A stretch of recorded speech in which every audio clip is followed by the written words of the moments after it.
Hola a todos, vamos a continuar con el estudio del tejido epitelial.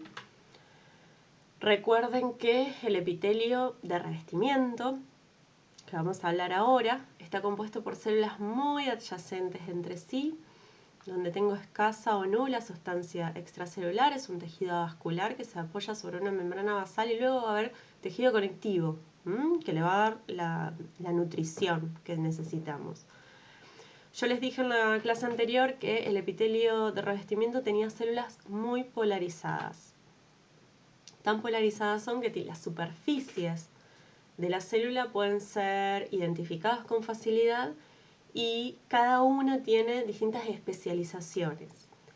Vamos a empezar hablando de las especializaciones de la superficie lateral.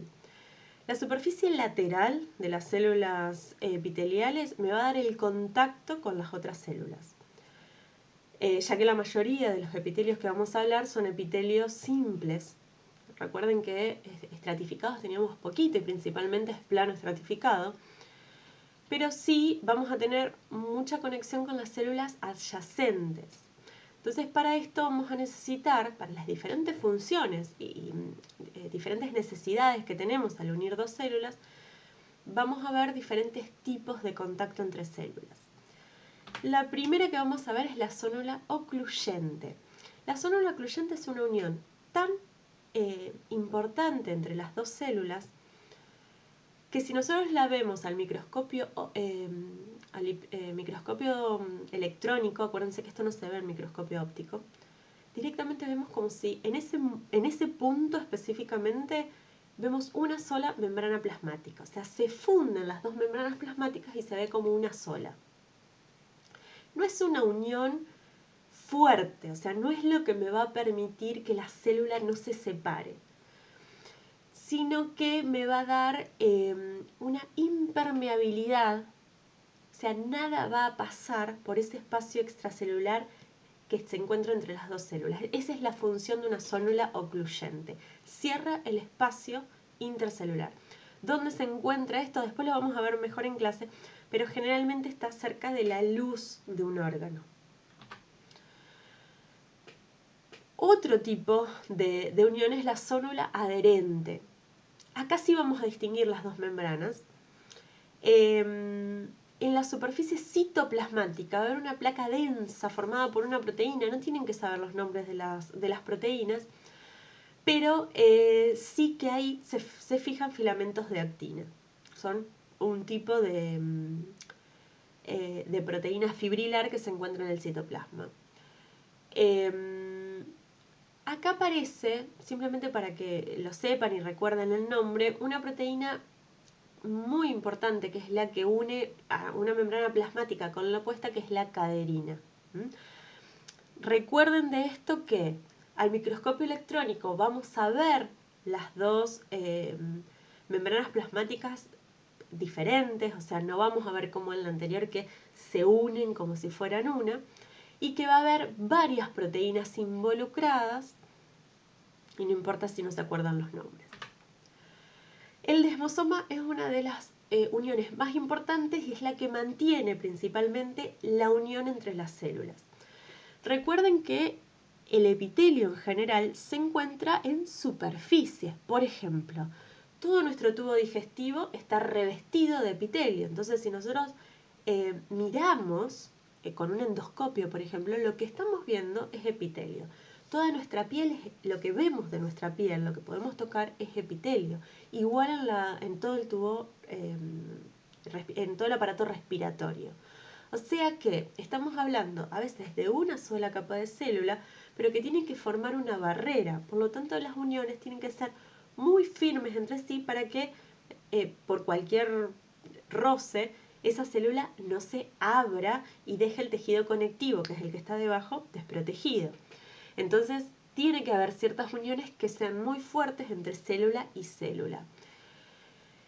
Una de estas uniones es el desmosoma, es la más importante, que si bien vamos a tener las dos membranas plasmáticas separadas, en el medio va a haber un montón de proteínas que están formando una placa que mantienen unidas a las dos membranas.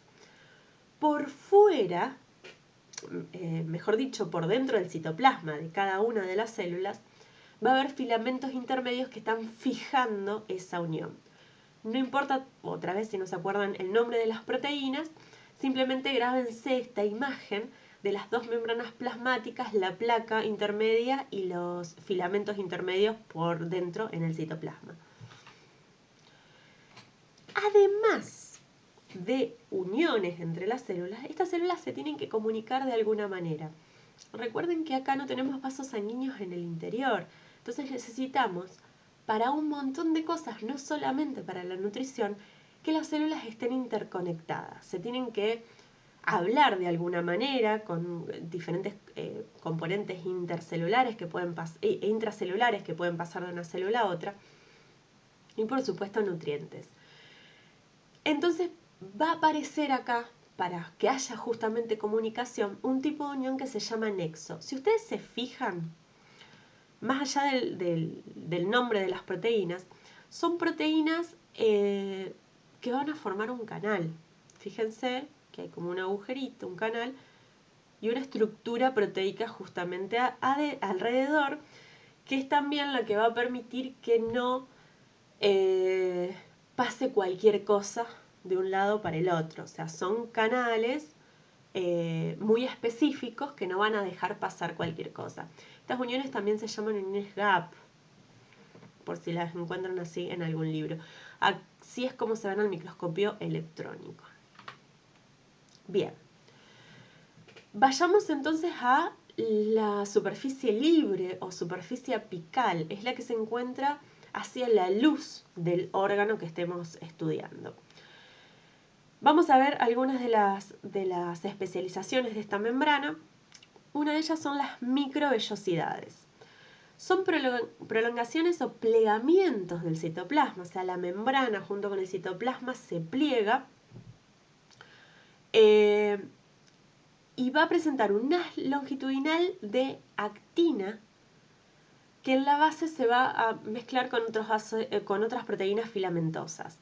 ¿Cuál es la función de esto? Fíjense que acá yo no tengo movimiento, simplemente tengo una estructura en el centro para que le dé forma, vamos a decir, a esa extensión del citoplasma rodeada por membrana plasmática. Entonces, la única función, que no es menor, de este tipo de especialización es aumentar la superficie de absorción. Se imaginarán que este tipo de especializaciones lo tenemos en órganos, por ejemplo, como el duodeno, el intestino delgado, que es el encargado de absorber todos los nutrientes que ingerimos. Entonces, al aumentar la superficie de cada célula, lo que estamos haciendo es aumentando la superficie de absorción del órgano. Esto es uno de los mecanismos que tiene el órgano para aumentar su superficie de absorción. Algo parecido, pero con otra función y otro mecanismo interno, son las cilias.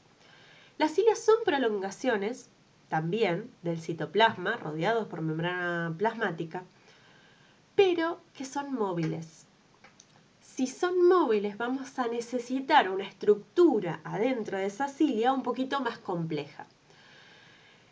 Van a estar formadas justamente por dos cosas, un cuerpo basal y un axonema, que ahora vamos a ver cómo se forman, y cada cilia hace un movimiento como si fuese un látigo y vuelve a su lugar. Para que más o menos tengan una idea de la función, esta es una especialización típica del epitelio respiratorio, donde tenemos que mover el mucus hacia afuera constantemente, el moco. Entonces necesitamos que esto funcione como si fuese una escoba. Va a ir barriendo ciertas sustancias que están en la superficie del órgano. Fíjense la estructura de las cilias, y esto algo charlamos cuando hablamos sobre citoesqueleto.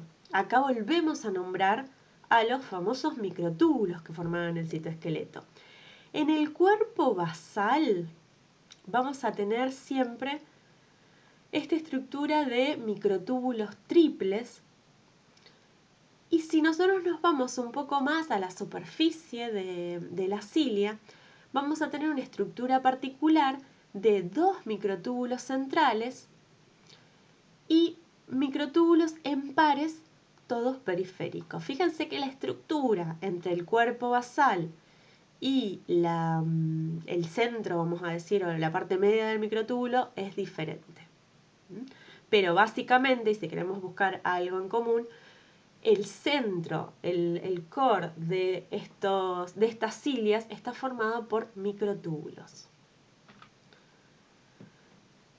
Otra especialización, por ahí esto es más difícil de ver porque es medio raro pensar en la cara basal, en la cara apical de esta célula, pero recuerden que muy parecida a los cilios, encontramos una estructura que es muchísimo más larga y única, que es el flagelo. El flagelo es el típico del espermatozoide, que después también lo vamos a ver con más detenimiento cuando veamos órgano reproductor masculino, pero la función es la movilidad, así que va a tener un movimiento similar al de la cilia y la estructura interna es muy parecida. Bien, pasamos ahora a las especializaciones de la membrana basal. Lo que tenemos que recordar acá es que siempre el epitelio se apoya sobre una membrana que se denomina membrana basal. Y va a haber una especialización específica que tiene que ver con la unión de esa célula a la membrana basal. Pero primero definamos un poco qué significa o qué es, cómo está hecha la membrana basal. Recuerden que es extracelular, ¿no? Eso es muy importante el concepto porque no está metida dentro de una célula. Son fibras, ahora vamos a ver cuáles. No la vemos al microscopio óptico con las coloraciones habituales, pero sí la podemos ver con PAS o con impregnación argénica. Su función principalmente es sostener el epitelio. Esa es la función más importante. Y está formada por 3 láminas. La lámina densa, que es un reticulado de filamentos muy finos, que son proteínas fibrilares, que son el colágeno. En este caso es colágeno tipo 4. Colágeno hay de muchos tipos, con que se acuerden que acá hay colágeno basta. Después tenemos una lámina lúcida que también está formada por proteínas fibrilares, pero que están un poquito más separadas entre sí. Fíjense que la lámina densa es densa porque hay mayor cantidad de fibras. Y la lámina reticular, que son fibras de un tipo, fibras reticulares, incluidas en la sustancia basal. La sustancia basal está hecha de proteínas y polisacáridos. Este componente de polisacáridos es lo que hace que sea visible con PAS. Es muchísimo más compleja. Acá tienen otros tipos de colágeno que va teniendo cada capa de la lámina basal. Nosotros no vamos de la membrana basal, no vamos a interiorizarnos muchísimo más, pero recordemos, acá tienen un resumen de todas las especializaciones que vimos. Recuerden simplemente las capas y que están formadas por distintos tipos de colágeno. ¿Qué me tengo que acordar de esta clase? Primero tengo que identificar las caras de las células, es importantísimo porque eso me va a dar a que yo pueda hablar de cada una de las especializaciones. Tenemos que saber, por lo menos, la estructura general y definición de cada una de las especializaciones nombradas, pero no las vamos a estudiar en profundidad. O sea, no importa que sepamos los nombres de las proteínas que las conforman, simplemente de lo que les dije, las cosas más importantes, cómo está formada alguna definición y la función. Y sí, conozcan la estructura de la membrana basal, de vuelta, sin saber cada uno de los colágenos que participan, pero sí las capas y que están formadas por fibras colágenas. Recuerden que hay una guía que es obligatoria. El texto yo les puse el Gardner porque es el que recomienda la cátedra, pero pueden estudiarlo de cualquier otro libro que tengan o que hayan conseguido. Y muchísimas gracias. Nos vemos en el próximo video.